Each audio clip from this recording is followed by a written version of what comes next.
ಬರ್ರಿ ರಾಜೇಗೌಡ್ರೆ ಬನ್ರಿ. ಎಲ್ರಿ ಹೋಗಿದ್ದೀರಾ? ಎಲ್ಲೋಗಿದ್ದೀರಾ ನೀವು? ಏನ್ ಹೇಳ್ತಾ ಇದ್ರಿ? ನಾನ್ ಪುಣ್ಯಭೂಮಿಗೆ ಹೋರಾಡ್ತೀನಿ ಅಂತ ಹೇಳ್ಬಿಟ್ಟು ಕುಟುಂಬದವ್ರ ಜೊತೆ ಸೇರ್ಕೊಂಡು ಕಂತ್ರಿ ಕೆಲಸ ಮಾಡ್ಬಿಟ್ಟು ಇವಾಗ ಪುಣ್ಯಭೂಮಿ ಹೊಡಿಸ್ಬಿಟ್ಟು ತಲೆ ಮರೆಸ್ಕೊಂಡು ನಿಂತಿದ್ಯಾ. ಬಾರಯ್ಯ ನೀನು ರಾಜೇಗೌಡ, ಬಾ ನೀನು. ನಿನ್ ಗಂಡ್ಸದ್ರೆ ಬಾಯಿಲ್ ಆನ್ಸರ್ ಮಾಡು ನೀನು. ನಿನ್ ಸಮಾಧಾನ ಆಯ್ತಲ್ವಾ? ಇವಾಗ ಸಮಾಧಾನ ಆಯ್ತು ಬಿಡು ನಿನ್ಗೆ. ಯಾಕೆ ಹೇಳು? ಅವ್ರ ಕುಟುಂಬದವ್ರ ಜೊತೆ ದುಡ್ಡಿಸ್ಕೊಂಡು ಯಾಕೊಂದ್ ಸೈಟ್ ಕೊಡ್ತಾರ ನಿನ್ಗಿಲ್ಲಿ? ಅದಕ್ಕೆ ಇಷ್ಟು ದಿವಸ ನಾಟಕ ಆಡ್ತಾ ಇದ್ದ ನೀನು. ಅದಕ್ಕೆ ನಾಟಕ ಆಡ್ತಾ ಇದ್ದ ನೀನು. ಬಾರ ನೀನು ರಾಜೇಗೌಡ, ಬಾ ನೀನು, ಬಂದ್ ಮಾತಾಡು ನೀನು. ಬಿಡಿ ಸರ್, ಏನ್ ಸರ್, ಅವ್ರ ಪುಣ್ಯಭೂಮಿನೇ ಹೋಗಿದೆ. ನಾವೇನ್ ಮಾಡೋದು? ಯಾರ್ಗೆ ಹೇಳೋದು? ಯಾರ್ಗೆ ಹೇಳೋದು ಹೇಳಿ? ಹೇಳಿಗ್ಲು ಅವರು ಅವ್ರ ಅಪ್ಪನಿಗೆ ಕರೆಕ್ಟ್ ಆಗಿ ಹುಟ್ಟಿದ್ರೆ ಬೆಳಿಗ್ಗೆ ಹೊಡಿಬೇಕಿತ್ತು. ರಾತ್ರಿ ಎಲ್ಲ ಹೊಡಿಯೋದು. ರಾತ್ರಿ ಹೊಡಿ ಗಂಡಸ್ರ ಇವ್ರು.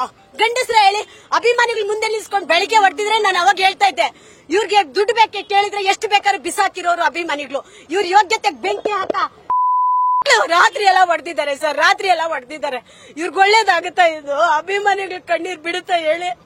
ತುಂಬಿದಂತ ಹಬ್ಬ ಇವತ್ತು, ವರಮಹಾಲಕ್ಷ್ಮಿ ಹಬ್ಬ. ಹೆಣ್ಮಕ್ಳು ಕಣ್ಣೀರ್ ಇವ್ರನ್ನ ಸುಮ್ನೆ ಬಿಡಲ್ಲ ಸರ್. ಹೇಳ್ತಿದೀನಲ್ಲ, ನಾವೇನ್ ಸರ್ ಮಾಡೋದು? ಯಾರನ್ನ ಕೇಳೋದು? ಯಾರನ್ನ ಕೇಳೋದು ಹೇಳಿ? ಯಾರನ್ನ ಕೇಳ್ಬೇಕು ಇವಾಗ? ಪುಣ್ಯಭೂಮಿನೆಲ್ಲ ನೆಲಸ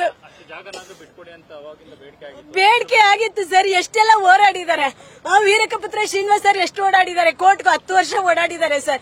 ಕುಟುಂಬದವ್ರು ಮಾತ್ರ ಸಂಬಂಧ ಅಂತೆ, ಅಭಿಮಾನಿಗಳ ಸಂಬಂಧ ಇಲ್ವಂತೆ. ಇದು ಹೇಳ ಮಾತಾ ಇದು ಹೇಳಿ?